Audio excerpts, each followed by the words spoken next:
হজরত হাসান আব্দুল্লাহ বলছিল যে আমি যদি এমপি হতে পারি তাহলে সারা বাংলাদেশের যে এমপি আছে যারা যারা দুর্নীতি করে তাদের সবাইকে একদম সোজা করে দেবে। তো তার ছোট একটি উদাহরণ হলো যে তার কাছে রমজান মাসে মানে জনগণকে কিছু খেজুর আসছে সৌদি আরব থেকে। সেটা হলো যে 8 কেজি করে 39 বক্স খেজুর। এই 39 বক্স খেজুর কাদেরকে দেবে সেটা একটা হিসাব সবাইকে দিয়েছে হাসান আব্দুল্লাহ।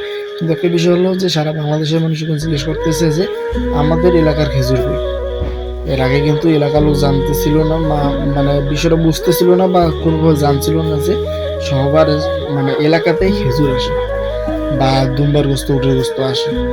এই জিনিসগুলো কিন্তু পাঠানো হয় গরিব অসহায় মানুষদেরকে খাওয়ানোর জন্য, কিন্তু এই জিনিসগুলো গরিব অসহায় মানুষ কোনোভাবে পায় না, মানে যাদের ন্যায্য তারাই পায় না। মানে এদিকে দেখা যায় যে যারা বড় লোক আছে তারা এই বিষয়টা আর কি জিনিসগুলো আত্মসাৎ করে খেয়ে ফেলে। তো এই বিষয়ে আমাদের কোনো কিছু বলার থাকলে অবশ্যই কমেন্ট করতে পারেন, ভিডিওটি বুঝে পরিমাণে শেয়ার করবেন।